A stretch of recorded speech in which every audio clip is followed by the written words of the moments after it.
Hey, what's up? This is Neil and welcome to another video. In this video, I want to talk with you about 7 things that you don't need.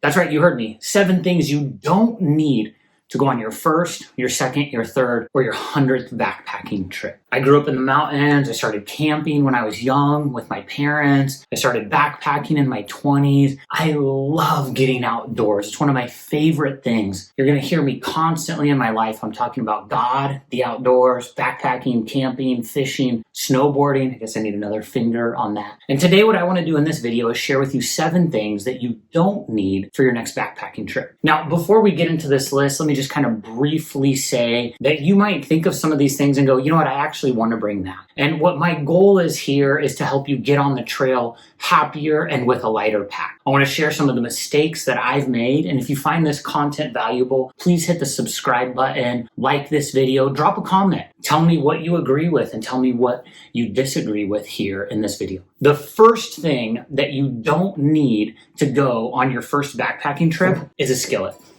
This thing is heavy. This is actually my grandma's skillet. My grandma immigrated from Germany and I reconditioned this skillet. But you don't need one of these. If you're going car camping, this could be really cool. This could be something really cool to make bacon and eggs in one morning. But if you're going backpacking, this is heavy and you don't need to bring it. But what I want to show you what you do need to bring in all of these things. I'm going to show you what you don't need, but I'm going to show you what you do need. So instead of bringing that skillet, bring something like this. This is a small canister stove. It's called a canister stove because it uses an isobutane propane that's a canister to power it.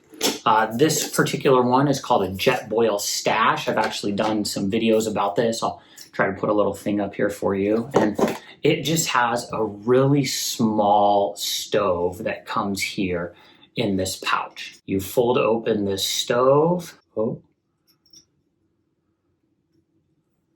You open up your stove just like this.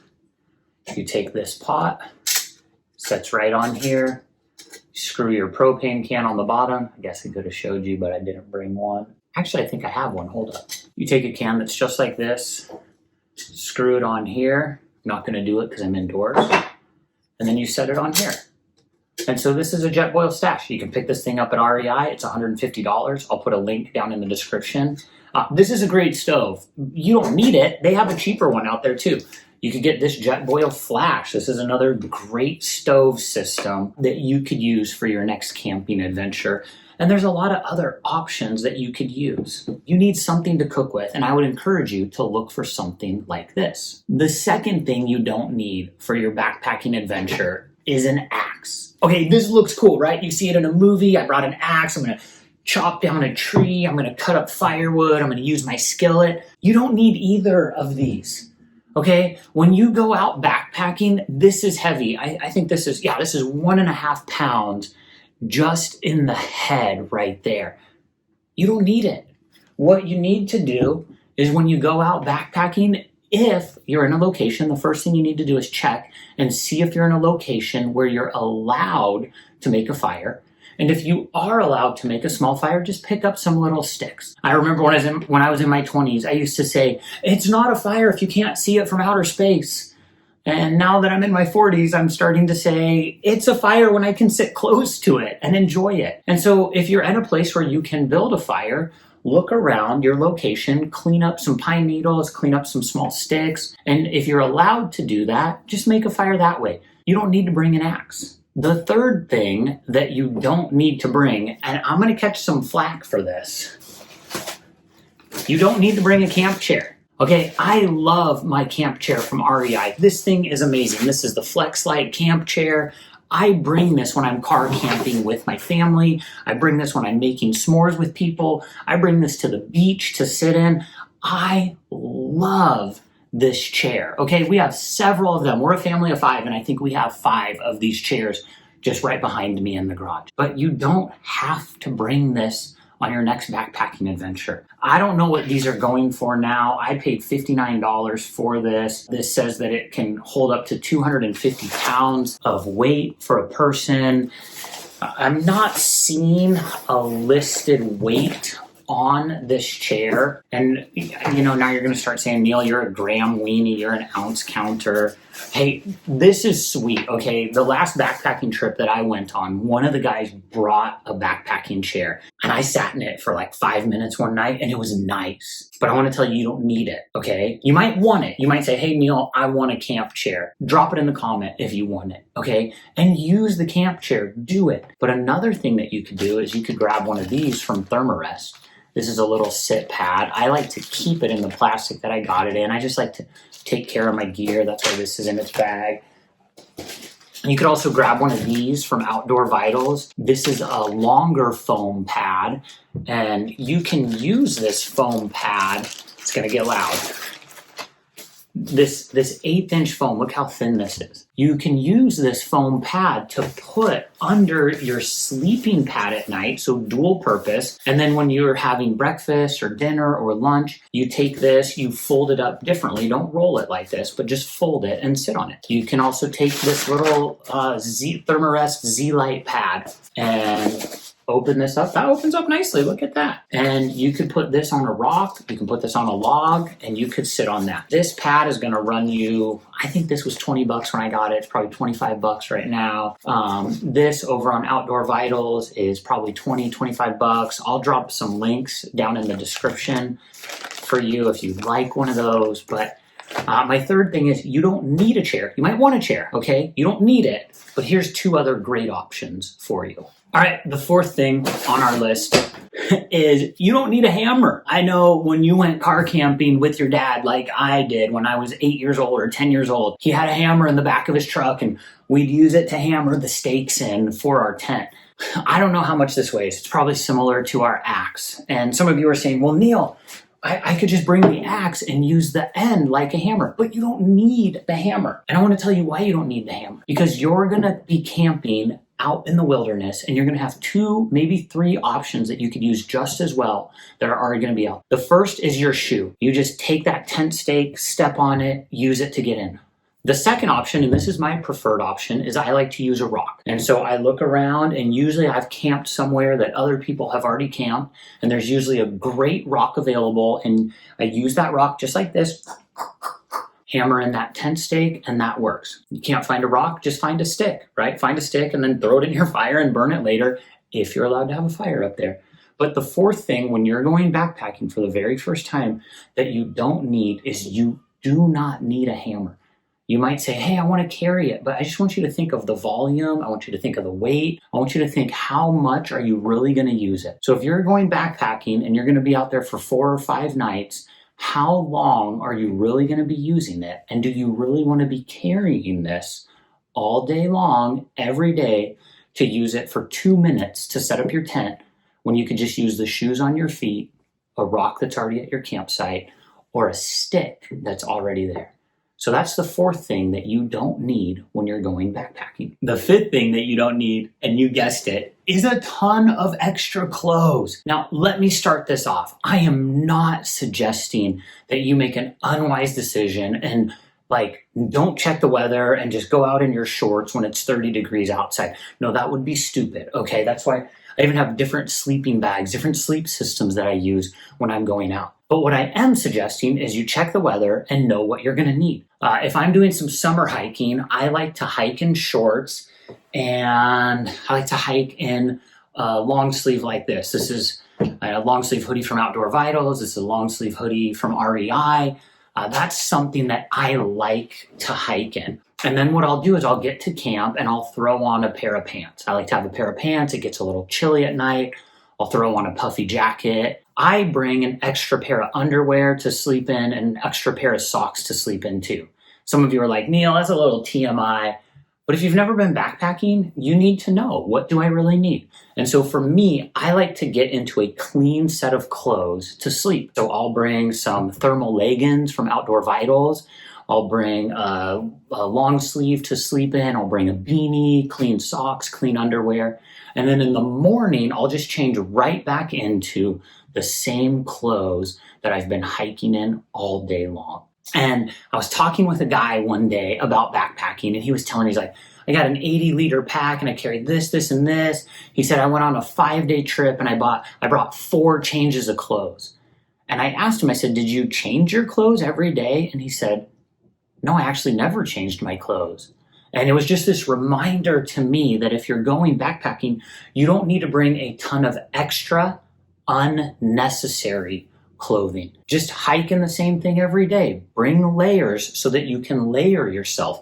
Bring kind of like a sweatshirt like this. This is a sweatshirt that I love from Outdoor Vitals. It's like a mid layer. It's called their Dragon Wool hoodie. And I'll wear that at camp at night with my pants, and I got a puffy jacket. And so what I want you to do when you're thinking through your clothing options, don't think how much can I take? Think how can I strategically pack my clothes so that I'll have everything that I'll need and I'll keep warm. That's what I want you to think. I want you to be checking the weather. I want you to be thinking through some of these bigger topics and these bigger conversations. This leads us to our 6th thing on this list. And this one is a little more nebulous. This one's a little more difficult to talk about. I don't want you to pack your fears. You say, what? You know, this is actually something that I learned from someone else on YouTube. And I realized that when I was younger and I was backpacking, I was packing my fears. I was bringing a ton of extra clothes because what if? I was bringing this or that because what if? And what I found is the longer I go backpacking, every time I come back, I do an inventory of my pack. And I say, did I use this? How much did I use it? Was it necessary? And I'm really trying to narrow down my gear so that when I'm outdoors, I'm as comfortable as possible and I'm reasonably light. I want to use that terminology with you, reasonably light. Okay, that's why I'm not carrying an axe because it's too heavy, or a hatchet or a hammer. I'm not carrying a skillet. But what happens is we pack our fears, right? And you'll talk to some people and they say, hey, do I need to bring bear spray? And I'm like, where are you going? They're like, I'm going to Joshua Tree. I'm like, I don't think there's any bears out there. Like, you might want to bring a rattlesnake bite kit. That might be something that's out there. But I would just really encourage you, don't pack your fears. This is something that I've done before is I'll pack up my pack and I'm getting ready to leave and I'll look in my pack and I'll say, I got a little extra room. Maybe I should bring fill in the blank. And what I found for me is that's typically when I regret that decision the most is it's last minute, it's not planned, and it's because I have room, I'll just throw this in. I don't know why I'm doing finger quotes, but it felt fun. And so that would be my sixth tip for you is don't pack your fears. The 7th thing that you don't need is you don't need some huge Rambo style knife. I don't even have one. I actually just got up and looked. I don't even have a huge Rambo style knife. This is actually the biggest knife I have. This is a Gerber. I love this knife. I got this 20 years ago for a backpacking trip down in Costa Rica. I don't even know if they still make it anymore. This thing's amazing. I haven't used it in a while.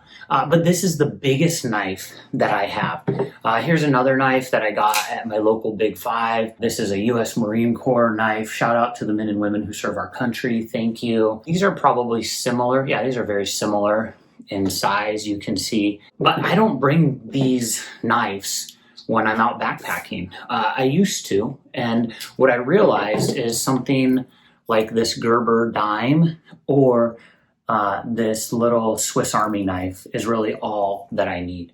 I actually just did a video where I use this Gerber dime to open up my bear can. This is something that's helpful for me. Look how small this is. And I like this one. This is probably my favorite knife to bring because it has this. It's kind of like a Leatherman style. It has pliers, it has scissors, it has a knife, it has a box opener. I think there's even some tweezers. Yeah, you got some tweezers right here. They're really small. I really like this knife. Shout out to Gerber. You guys at Gerber are great. Love this knife. These little Swiss Army knives, I picked these things up on eBay. You used to be able to get them for like $4. I don't know how much they are now. But something like this is really small, fits in my pocket. It does everything that I need to do on trail. Because I'm not cutting down huge branches. I am fishing, and so I want this. I like to be able to pop the hook out of the fish's mouth after I catch them. It has scissors in case I need to open something. It's got a sharp enough knife. This is really the perfect size that I need. So if you're getting ready to go backpacking, please Don't go to Big Five and buy some 18-inch blade. You don't need a knife that you're strapping to your leg. You're not going boar hunting in Maui with your best friends. You're going backpacking. And so you don't need a huge knife. You could use something like this Gerber that goes through your belt loop. You know, this is a nice knife. But this Gerber dime, it just has so many different options that I would highly encourage something like this. Those are your 7 tips that I've given you for your first backpacking trip, your second backpacking trip. These are 7 things that you don't need. And so let me just run through those again. You don't need a huge skillet. You don't need an axe. You don't need a chair. You don't need a hammer. You don't need to pack your fears. That was number 6. You don't need extra clothes, and you don't need some huge knife. But here's the one thing, and here's my bonus tip for you that you do need, is you do need the right gear. You need the right pack. You need the right things that are going to help you get on the trail. And so if you're new to backpacking, you're looking for the right pack, I'm going to put a link right over here. It's to the new REI Flash 50. I will probably put a link over here to the DeSolo Talic 35. These are 2 great packs that you could get that will help you get outdoors at a very great price. I'll put links to everything that I talked about down here in the description. And if you find this helpful, please like the video, subscribe, make sure to share it with a friend.